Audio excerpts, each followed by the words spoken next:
Saya Marianis Anindya dengan NPM 005. Saya Siti Alumna Suhanan dengan NPM 016. Saya Dia Putri Safira dengan NPM 027. Kenalkan, nama saya Putri Andriani Silalahi dengan NPM 23106312200038. Human Immunodeficiency Virus atau HIV merupakan virus yang melemahkan kekebalan tubuh manusia. Kejadian HIV dipengaruhi oleh banyak faktor yang mendukung penyebaran kasus ini. Konsep anatomi HIV itu ada 3, yaitu yang pertama ada sistem imun, yang kedua ada respon imun, dan sel yang berperan dalam respon imun.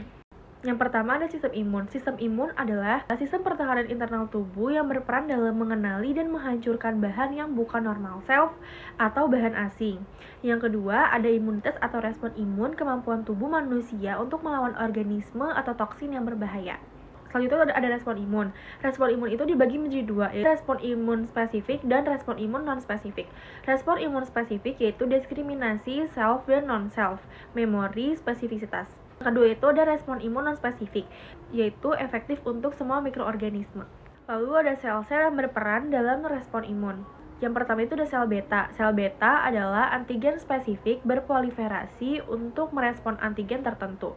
Yang kedua ada sel T. Sel T adalah sejenis sel darah putih yang disebut limfosit. Sel T itu sel yang paling kuat di tubuh kita. Konsep fisiologi HIV atau AIDS. Yang pertama adalah virus HIV atau sel T. HIV bereplikasi dalam sel T yang teraktivasi, kemudian bermigrasi ke limfonodi dan menyebabkan gangguan struktur limfonodi. Gangguan jaringan dendritik folikular di limfonodi yang diikuti kegagalan presentasi antigen secara normal ini berperan dalam proses penyakit. Yang kedua adalah GALT-associated lymphoid tissue atau disingkat sebagai GALT. GALT diketahui merupakan tempat penempelan awal virus dan pembentukan reservoir proviral. Yang ketiga adalah infeksi HIV. Infeksi HIV terdiri dari 3 fase. Yang pertama adalah fase serokonversi akut, selanjutnya fase asimptomatik, dan yang terakhir adalah fase acquired immune deficiency syndrome atau disingkat sebagai AIDS. Yang keempat adalah fase serokonversi akut. GALT diketahui merupakan tempat penempelan awal virus dan pembentukan reservoir proviral. Selama fase ini, proses infeksi mulai terjadi dan terbentuk reservoir proviral. Reservoir ini mengandung sel yang terinfeksi atau disebut sebagai makrofag dan mulai melepaskan virus. Yang kelima adalah fase asimptomatik. Pada fase asimptomatik, pasien yang terinfeksi menunjukkan sedikit atau bahkan tidak ada gejala sama sekali selama beberapa tahun sampai 1 dekade atau lebih. Meski begitu, HIV tetap dapat ditularkan pada fase ini. Yang terakhir adalah fase AIDS. AIDS atau disebut sebagai Acquired Immune Deficiency Syndrome ini merupakan fase akhir HIV. Fase ini terjadi jika sistem imun telah rusak dan muncul infeksi oportunistik. Tanpa pengobatan, hidup pasien dengan AIDS adalah sekitar 3 tahun. Selanjutnya adalah interpretasi hasil laboratorium. Yang pertama adalah hasil negatif palsu dapat dihasilkan di periode jendela pada awal infeksi HIV di mana belum terjadi pembentukan antibodi. Yang kedua adalah hasil positif palsu dapat disebabkan beberapa keadaan seperti infeksi virus lain maupun penyakit autoimun. Yang ketiga, hasil indeterminate dapat disebabkan titer pada kadar rendah seperti pada awal serokonversi, AIDS tahap lanjut, ataupun antibodi lain yang bereaksi silang dengan antigen HIV. Nah, ini berikutnya ada faktor resiko. Nah, di sini ada 5 poin nih teman-teman. Nah, aku mau bahas dulu poin pertama, ada jenis kelamin.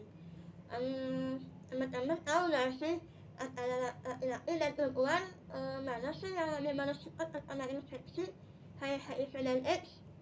Nah, ternyata menurut penelitian yang sudah dilakukan oleh Junior dan Ikra pada tahun 2018 didapatkan bahwa jenis kelamin laki-laki lebih berisiko terinfeksi HIV dan AIDS sebesar 1,77 kali dibandingkan perempuan.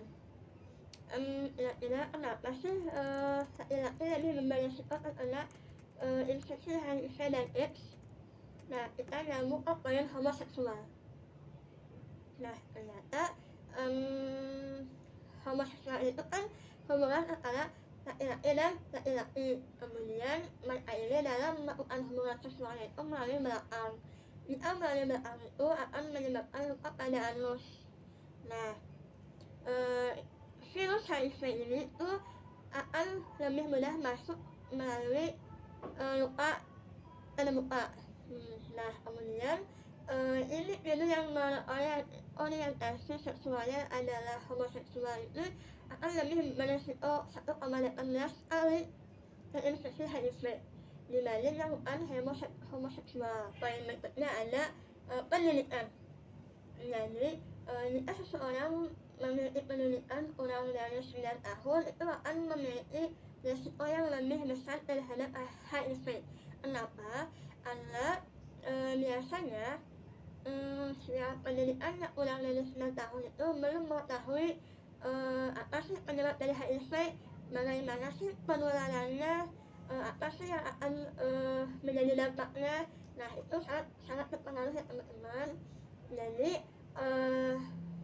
seseorang dengan pendidikannya yang kurang dari 9 tahun lebih berisiko terkena HIV dan AIDS 15 kali lebih besar dibandingkan wanita yang pendidikannya lebih dari 9 tahun.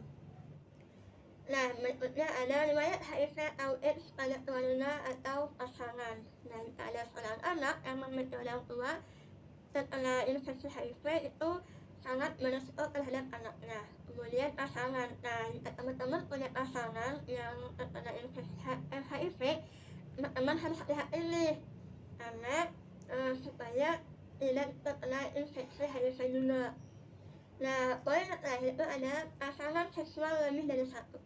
Nah, teman-teman pasti ada setuju nih kalau setia itu adalah penting sekali untuk pasangan dan untuk kesehatan.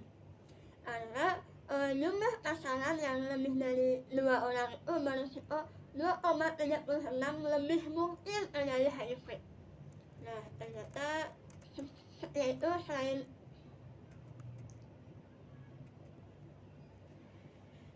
bahkan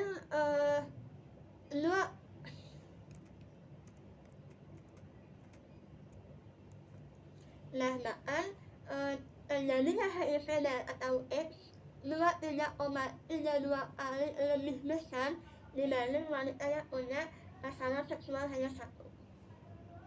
Jadi setia itu penting ya teman-teman. Kemudian materi berikutnya ada dampak. Nah, di sini ada 3 poin. Ada dampak ekonomi, dampak sosial, dampak psikologis. Nah, dampak ekonominya ada 2 nih teman-teman. Ada dampak secara langsung dan dampak secara tidak langsung. Nah, dampak secara langsungnya adalah karena infeksi HIV ini tuh belum ditemukan obatnya, maka ini akan berpengaruh pada ekonomi secara langsung. Jadi biayanya itu akan lebih mahal. Nah, kemudian ada dampak secara tidak langsung. Nah, HIV dan AIDS memperlambat pertumbuhan ekonomi dengan merusak jumlah penduduk yang mempunyai kemampuan produksi. Nah, ini akan menyebabkan menurunnya atau tidak meningkat setiap tahunnya pertumbuhan manusia. Nah, ini akan berpengaruh kepada sumber daya manusia di Indonesia. Jika sumber daya manusianya kurang, maka perekonomiannya juga akan semakin kurang. Nah, ini kenapa makanya dampak HIV juga berdampak pada ekonomi secara tidak langsung. Nah, kemudian ada dampak sosial. Nah, biasanya penderita HIV dan AIDS itu umumnya mengalami depresi, merasa tertekan dengan merasa tidak berguna, bahkan ada yang memiliki keinginan untuk bunuh diri.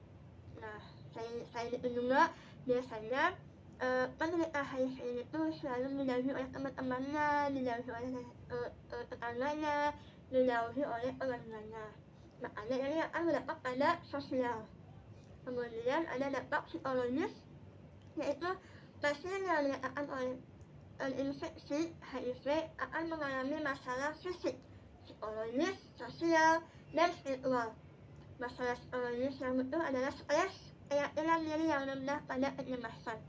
Nah, selain dampak ekonomi, sosial, HIV juga bisa berdampak pada psikologis teman-teman. Nah, biasanya stres, rasa rendah diri, dan kecemasan. Cara pencegahan HIV yang pertama adalah abstinence and awareness, yaitu tidak melakukan hubungan seksual sama sekali. Hal tersebut adalah cara yang paling efektif untuk mengurangi penularan HIV. Nah, hal ini dikhususkan bagi remaja dan juga orang dewasa yang belum siap secara fisik ataupun emosional untuk melakukan hubungan seksual. Yang kedua ada be faithful, yaitu setia pada satu pasangan adalah cara yang dianjurkan untuk mengurangi penularan HIV. Yang ketiga ada kondom and circumcision. Nah, ketika kita berhubungan seksual lalu menggunakan kondom itu dapat mencegah penularan HIV dan penularan penyakit infeksi lainnya juga. Yang keempat ada no drug and safe blood equipment, yaitu tidak menggunakan narkoba, terutama narkoba suntik, dapat mencegah penularan HIV melalui jarum suntik yang dipakai secara bergantian. Dan yang terakhir adalah education, yaitu memberikan informasi yang benar tentang HIV dan juga cara pencegahan dan faktor risiko dari penyakit HIV atau AIDS. I got my head out the sunroof. I'm blasting